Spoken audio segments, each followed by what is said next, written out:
መጽሐፍ ውስጥ ያሉት ይዘቶች ለምሳሌ አማራ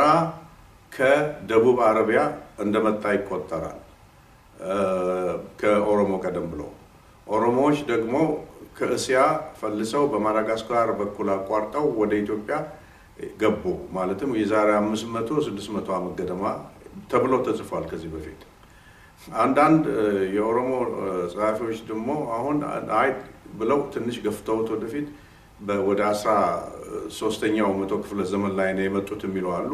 አብዛኞቹ 16ኛው ይላሉ ግን በመምጣታቸው ሁሉም ይስማማሉ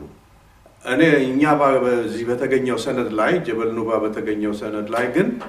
ኦሮሞዎች ኢትዮጵያ ውስጥ አማሮችም ኦሮሞዎችም ካንድ አባትና እናት ጎጃም ላይ ኢትዮጵያ ውስጥ እንደተፈጠሩ ደሸት ከተባለ ሰው ተፈጥሮ እሱ መንዲ መደባይ ጂማ ማጂ የተባሉ ልጆች ወልዶ ማጂ አማራን እንደወለደ ማስረጃዎች የዘር ሐረጉን ዘርዝሮ ተንትኖ ያስረዳል ስለዚህ ይሄ ሁሉ በፊት የሚነገረው ውሸት አሁን ተገለጠ ተገኘ ማለት ነው እውነቱ በዛ በኩል ያለው ስናይ ደሞ ኢትዮጵያ የሚባለው ቃል ብዙ ሰው ስሙን ይሰማል እንጂ ከየት እንደመጣ አውቅም ግሪኮች የተቃጠለ ፊት የሚል ትርጉም ሰጥተው ነው የሚል አባባል አለ ይሄም ውሸት ነው ምክንያቱም ግሪኮች ለኛ ስም ሊያወጡልን አይችሉም ከኛ በኋላ ነውና የተገኙት በስልጣናቸውም በሁሉም ነገር እኛ የሰው መገኛ ነን የስልጣኔ መገኛ ነን አንድ ሰው ለአንድ ህፃን ልጅ ወይም ለአንድ ትንሽ ልጅ ስም ሊያወጣለት የሚችለው ይሄ ሰው ስም አውጪው ትልቅ ሲሆን ነው አድጎ ራሱ ትልቅ ሰው ሆኖ አሁን ለተወለደው ህፃን ስም ያወጣል ግሪኮች ግን የተወለዱት ከኛ በኋላ ነው እኛ ነን ከግሪክ ቀድመን የተወለድን ስለዚህ ግሪክ እንዴት ለኛ ስም ታወጣልናለች አይደለም አንድ ሁለተኛ በግሪክ መዝገበ ቃላት ገብቼ ሳይው የተቃጠለ ፊት የሚል ቃል የላቸውም ኢትዮጵያ ለማለት ኢትዮጵያ አይደለም የተቃጠለ ፊት እዛውስ የነበረው እነሱ ውስጥ ያለው ሌላ ቃል ነው በፍጹም ኢትዮጵያን የማይጠራ ቃል ነው እና ያንንም በዚህ መጽሐፍ ውስጥ አረጋግጫለሁ ስለዚህ ኢትዮጵ የሚለው ከየት መጣ ኢትዮጵያ ማለት የሰው ስም ነው የዛሬ 4000 ዓመት የኖረ ንጉስ የፈላስፋ የሊቆች ሊቅ የነበረ የካህን የነበረ መጽሐፍት የጻፈ በኢየሩሳሌም ትልቁ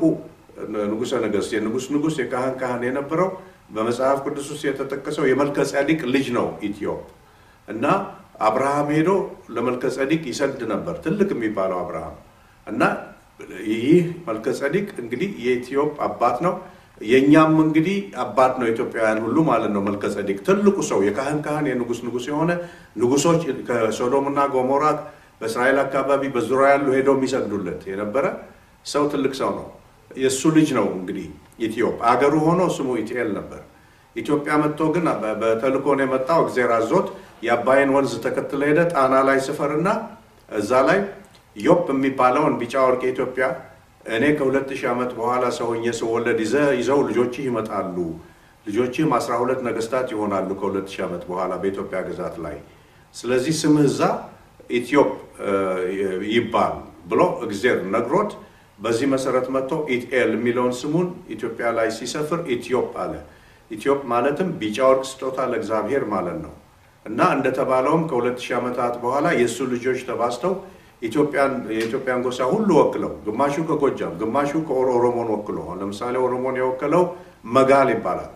ይህ መጋል የተባለው ንጉስ የጅማና የደርዲና ይባል ነበር የዛ አካባቢ ንጉስ ነው ከደሞ ከአፋር የተነሳለ ሙር ነው የሚባል የኦፊርን ወርቅ ይዞ የአፋር ወርቅ ማለት ነው ኦፊር ማለት እንደገና ከኦጋዴን መቃዲሽ የሚባል ነበር አሁን መቃዲሽ የሚለው መቃዲሽ የሱን ስም ይዞ ነው የኢትዮጵ የልጅ ከ2000 ዓመት በኋላ የሆኑት ወንድማማች ናቸው ግን በኢትዮጵያ በተለያዩ ግዛቶች ንጉሶች ሆነው ይጠብቁ ነበር ኢየሱስ እንደሚወለድ ኮከብ በሰማይ ተወጣለች ያችን ስታው ኮከብ አየመራቻችሁ የኢትዮጵያን ቢጫ ወርቅ እጣን ከርቤ ኢትዮጵያ ብቻ ያለ የምርት ውጤት ይዛችሁ ለሕፃኑ ለኢየሱስ ክርስቶስ ለመሲሁ ስገዱ ተብለው ሲጠብቁ 2000 ዓመት ኮከባ በአጼ ባዚን ንጉሰ ነገስትነት ጊዜ አክሱም ላይ አጼ ባዚን ነበሩ ንጉሰ ነገስቱ ታየሽ ኮከባ ያን ተከትለው የተባሉትን ቢጫ ወርቅ ዮፕ የተባለውን እጣን ከርቤ ይዘው ለኢየሱስ ሄደው ሰገዱ እስራኤሎች ሳያውቁ መወለዱን ኢየሱስ ክርስቶስ የኛ አባቶች ያውቁ ነበር ኢትዮጵያ ላይ ተቀምጠው ለምን የነቢያት ዘር የመልከጼዴቅ ዘር ነበሩ የኢትዮጵያ ዘር ነበሩ የትልቅ ሰው ዘር ነን እኛ የትላልቅ ነገስታትና ነቢያት ዘር ነን እና የኛም ቅስና ከአሮን ወይም ከእስራኤላውያን ቅስና ይበልጣል ለምን መልከጼዴቅ የሳሌም ንጉስ የኢየሱስ ክርስቶስ ምሳሌ ነው ወደፊት በመጽሐፍ ቅዱስ እንደሚለው ዮሐንስ ራእይ ኢየሱስ ክርስቶስ መጥቶ በመድር ላይ በኢየሩሳሌም ከተማ የንጉስ የካህን ይሆናል እንደ መልከጼዴቅ እንደኛ አባት እና የኛም አባት ወደፊት ኢየሱስ የሚሆነው ነው የተነበየው ስለዚህ የኢየሱስ ክርስቶስ ክህነት በአሮን ስርዓት ወይም በሌዋውያን እስራኤላውያን ስርዓት ሳይሆን በኢትዮጵያውያን አባት በሆነው በመልከጼዴቅ በኢትዮጵያ ስርዓት ነው የሚሆነው ለምን ኢየሱስ ክርስቶስ የንጉስ ይሆናል እንደነሱ የካህን ይሆናል እንደነሱ ደግሞ ሚሽነሪ የሚባሉት እነዚህ የሄዱ የሚሰብኩ ወንጌላውያን ይኖሩታል መልከጼዴቅም ነበረው ኢየሩሳሌም ላይ ሆኖ ወንጌላውያን 1200 ነበሩት በዓለም ዙሪያ ሄደው የሚያስተምሩ ስርዓቱ የመልከጼዴቅ ነው የኢየሱስ ክርስቶስ የንግስና እና የክህነት ስርዓት የመልከጼዴቅ ነው ስለዚህ የኛ ክህነት ይበልጣል ከእስራኤላውያን የእስራኤላውያን ወይም የአሮን ክህነት ለእስራኤላውያኖች ብቻ የተሰጠ ነው እንጂ ለኢየሱስ ክርስቶስ ለፈጣሪ የተሰጠ አይደለም ስለዚህ ይሄን ሁሉ የሚጠቅስ ነው እዚህ መጽሐፍ ውስጥ ነው ያካተትኩት ቀጥሎ ደግሞ ኦሮሞ ወንድሞቻችንና እህቶቻችን በኢትዮጵያ ፊደሎች በኢትዮጵያውያን ፊደል ቢጽፉ ነው የሚሻለው ወይንስ በላቲን እና አሁን ለምሳሌ በላቲን የተጻፈውን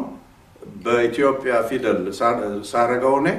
በላቲን 4 ገጽ የነበረው 1 ገጽ ተኩል ብቻ ሆነ በኢትዮጵያውያን ሳይንዛዛ ያው እንደ ጨ የሚሉት ድምጾች ሁሉ ውስጥ አሉ ነጀ ነጨ ሁሉ ያዛል ስለዚህ ያን እንደሚሻል ተጠቁማለሁ እዚህ በማስረጃ አርጌ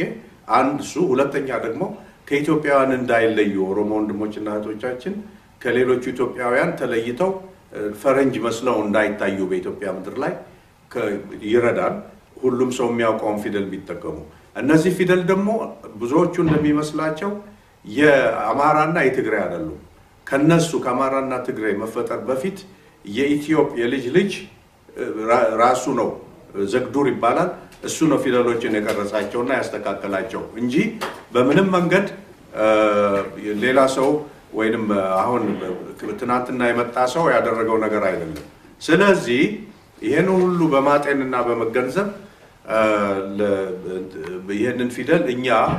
ኦሮሞዎች ብንጠቀምበት ከኢትዮጵያኖች ጋር እንቀራረባለን ብዙ ጥቅም አለው በሚል ከዛ ተነስተን የሆነ ነው እና ይሄንንም ግን ያቀረብኩት ሐሳብ ነው ቀጥሎ ደግሞ አማሮች ናቸው የገዙት ወይስ ኦሮሞዎች በኔ ምርምር ባገኘሁት ላይ በጥናቴ ላይ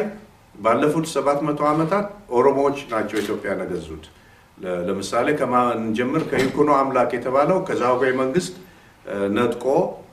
የነገሰው ይኩኖ አምላክ ስሙ የግዕዝ ሲነግስ የግዕዝ ይሁን እንጂ የሃዊ ጊፍቲ መንዲያ የቦረና ኦሮሞ የሆነች ሸዋ ላይ የነበረች ያዛዥ ጫላ ልጅ ነች እናቱ ራሷ ሃዊ ጊፍቲ መንዲያ ትባላለች ኦሮሞ ነች እሱም ከዛ ኦሮሞ ነው ያገባው የሱም የልጅ ልጆች ኦሮሞ ነው ያገባው እንዲህ ያሉ እስከና አፄ ልብነ ድንግል ኦሮሞ ያገቡ እናቶቻቸው ኦሮሞ የሆኑ እንደገና እስከ አፄ ኃይለ ሥላሴ አሁን የሽመቤት አሊ ጋምጮ የሚባሉ የወረሂመኑ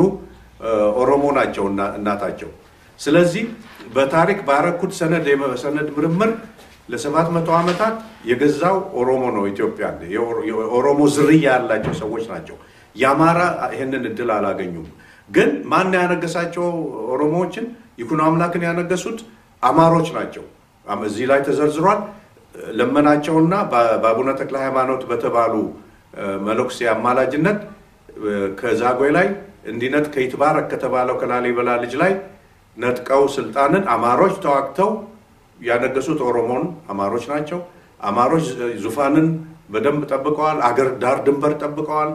ብዙ መስዋዕት ከፍለዋል ለዚህ ሁሉ የሚገባቸውን ዋጋ አላገኙም ሹመትም ሆነ ሌላ ዋጋ ግን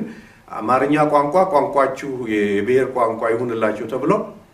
ሆኖላቸዋል ላሊበላንም ያነገሱት ቀደም ሲል አማሮች ናቸው በላስታ ላይ ያንንም ቋንቋችሁ ልሳነ ንጉስ ይሁንላችሁ የንጉስ ልሳን ብለው በቋንቋ ነው የደለሏቸው እንጂ እነሱ ያላገኙም የሚገባቸውን ጥቅም ነገር ግን እነሱ ስልጣን በእጃቸው ነበር የውትድርና ወታደር ስለነበሩ በብዛት የውትድርና ኃይል ነበራቸው ንጉስን ማውረድ እና መስቀል ማውረድ ይችሉ ነበር ግን አላረጉም ለምን ሚናቸውን በማወቅ ይሄ ንግስና ለሰሎሞን ዘር ነው በሚል ስላመኑ በእምነታቸው የጸኑ ስለሆኑና ለስልጣን ስላልተጠሙ በዚህ ምክንያት ነው ስልጣን ያላዙት እንጂ ማንንም የሚከለክላቸው አልነበረም ለምን ሌላውን የሚያወጡና የሚያወርዱ ስለነበሩ በስልጣን ስለዚህ ይሄ ሁሉ ተምታቷል ታሪካችን እና አማሮች ለምሳሌ አሁን ባላደረጉት ነገር ነው እንደ ገዢ ታይተው ብዙ እንግልትና ስቃይ የደረሰባቸው እና ይሄንን ሁሉ ይነካል ከዚህ በተጨማሪ ደግሞ ንግስተ ሳባን ተረት ነች የሚሉ አሉ ተረት አይደለችም እውነተኛ የኢትዮጵያ ንግስታት ናት ያዘቦና የራያ ንግስት የነበረች ነች ሳባ የሚባል ከተማ ካያቷ የወረሰችው ነበር አሁን በመሬት መንቀጥቀጥ ጠፍቷል እዛው ነግሳ ነበር ስለዚህ ነው ንግስተ ሳባ የተባለችው ስሟ ኢትዮጵያኤል ነው እሱ የሷንም ማንነት የዘር ሐረጓን ከኢትዮጵያ ጀምሬ ተንትኜ በደንብ አስረግጬ አግኝቼዋለሁኝ በተጨማሪም ደግሞ በተዘዋዋሪ ማስረጃ በደንብ አርጌ አሳምኜ አቅርቤያለሁ እሷ ኢትዮጵያዊ ንግስት እንደነበረች ይሄ ጥያቄም ሁለተኛ እንዳይጠየቅ አድርጌ ማስረጃ አቅርቤያለሁ እና ይሄንን ሁሉ ነገር ያዘ ነው ነገር ግን ይህ መጽሐፍ ሁሉም ሰው የኢትዮጵያ ልጆች እንደሆነ ይመሰክራል ኢትዮጵያ 10 ወንዶች ወልዶ እንዳልኩት 10 ጎሳዎች ሆነው እነዚህ 10 ጎሳዎች ተባስተው በእያንዳንዳችን ኢትዮጵያ ውስጥ የተወለድንም ሆነ ውጭ የተወለድን በእኛ የደም ስር ውስጥ የኢትዮጵያ ደም ይፈሳል ስለዚህ የኢትዮጵያን ህዝብ ሁሉ የአፋር ሳይል አማራ ትግሬ ኦሮሞ ወላይታ ከምባታ ምን ሳይል ሁሉንም ሶማሌ ጭምር ከሱ ከኢትዮጵያ ወርደናል ማስረጃው እዚህ መጽሐፍ ውስጥ አለ የዘር ሐረጉን ያሳያል ስለዚህ ያ አንድ ስለሚያረጋን በዛ እንኳን ደረጃ ከፍ ሲል የኢትዮጵያ ልጆች ነን ሁላችንም አንድነት ያሻናል ዝቅ ሲል የደሸት ልጆች ነን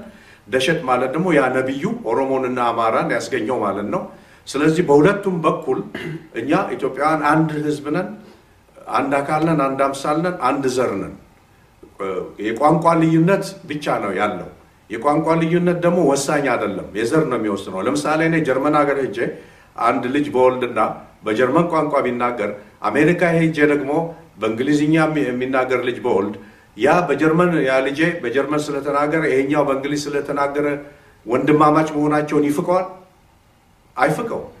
እኔስ አባት መሆኔን ይሰርዘዋል አይሰርዘው ስለዚህ በዘር ወንድማማች ናቸው እኔም አባት ነኝ ወሳኝ ዘር ነው ቋንቋ የጀርመን ይሄና እንግሊዝ የሚለው ጎሳ ማለት ነው የቋንቋ ትርጉሙ ጎሳ ነው ጎሳ ራሱ